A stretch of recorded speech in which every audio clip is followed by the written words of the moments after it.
మంగళవారం మల్లు స్వరాజ్యం ద్వితీయ వర్ధంతి సందర్భంగా నల్గొండ జిల్లా కేంద్రంలోని స్థానిక దొడ్డి కుమరయ్య భవనంలో సిపిఎం జిల్లా కార్యదర్శి ముదిరెడ్డి సుధాకర్ రెడ్డి ఆమె చిత్రపటానికి పూలమాలలు వేసి ఘనంగా జోహార్లు అర్పించారు.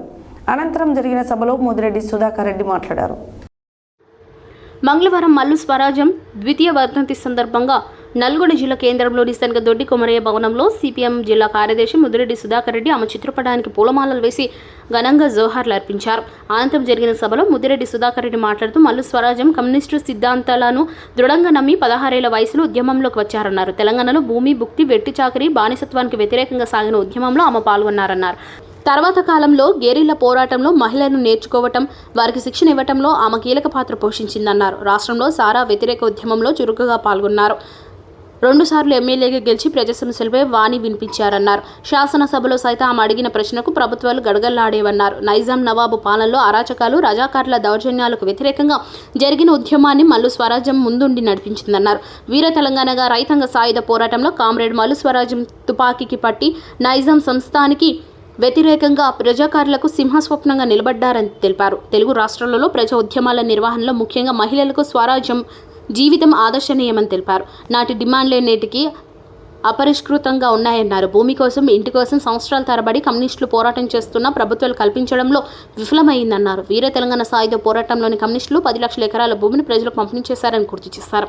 సిపిఎం జిల్లా కార్యవర్గ సభ్యులు పి నర్సిరెడ్డి అధ్యక్షతన జరిగిన ఈ కార్యక్రమంలో సిపిఎం జిల్లా నాయకులు బండా శ్రీశైలం, పాలాడుగున్న నాగార్జున, మహమ్మద్ సలీం, మల్లేష్, దండంపల్లి సత్య, తుమ్మల పద్మ, నలపరాజు సైదులు, మల్లం మహేష్, ఎం భిక్షం, మారగని నగేష్, కొట్ల అశోక్ రెడ్డి, బి పరిపూర్ణాచారి, మధుసూదన్ రెడ్డి, నరసింహ, కందుల అశోక్, సలువోజి సైదాచారి తదితరులు ఉన్నారు. ఈ దుర్మార్గులు చేసేటువంటి తప్పుడు ప్రచారాలకు వీళ్ళు కూడా అంటే ఇప్పుడు ప్రజాకాలం అంటే వ్యతిరేకంగా జరిగిన పోరాటం అంటే హిందూ ముస్లింలకు వ్యతిరేకరించినారు. మీరు మంచి చైతన్యం వెట్టి చాకరీ అనేటటువంటి దాని రూపం మార్చుకొని వేరే రూపంలో వెట్టి చాకరీ జరుగుతూ ఉంది. నేటికి కూడా కనీస వేతనాలు, ఇతర సౌకర్యాలు అమలు జరుగుతుంది. ఈ రోజు కూడా మన ముందు వాటి వ్యతిరేకంగా 5వ తరగతి స్వరాజ్యంగా పోరాడి 80 ఏళ్ళు ప్రజా జీవితంలో దానికోసమే చివరి శ్వాస వరకు పోరాడితే మనం ఇంత చదువుకుని కూడా ఇప్పుడు జరుగుతున్నటువంటి కొత్త పద్ధతుల్లో జరిగే దోపిడీ అన్వేషించి లేదా రాజ్యాంగ సూత్రాలు ఎంత ఉల్లంఘించబడుతున్నాయని తెలుసుకొని కూడా గమనం ఉండడం అనేది అది మన అచేతన వ్యవస్థ, ఆ అచేతనానికి లేదా చైతన్య రాహిత్యానికి అది పంచుకోవడం. అందుకే మనం చైతన్యయుతంగా వీటన్నిటి ఆలోచించాలి.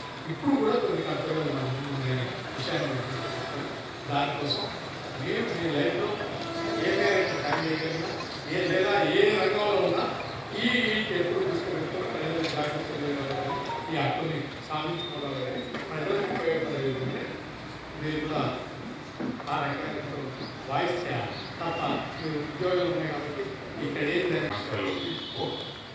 సమయం లేదు చెప్పే స్టడీ చేయాలి, అటెండ్ చేయాలంటే మొదలైన రోజులో నల్గొండ జిల్లా ఆరోగ్యంలో చరిత్రను పుస్తకం చాలా గ్రామాలకి సజీవంగా ఉన్నటువంటి విషయాలని అధ్యయనం చేసి ఆ వివరాలను పుస్తక రూపంలో తీసుకొచ్చాం. ఈనాటి యువతను కూడా ఏంటంటే అనేక చరిత్రలను అధ్యయనం చేయాల్సిన అవసరం ఉంది. ఆ చరిత్రను ఈరోజు ఒకసారి మనం గమనం తీసుకుంటే నల్గొండ జిల్లాలో ప్రత్యేకంగా రజాకార్ సినిమా కానీ ఆ సినిమాలో ఉన్నటువంటి భావజాలం ఈరోజు సమాజంలో ఈ తరానికి సమాజానికి ఒక చరిత్రను ఉపయోగించే విధంగా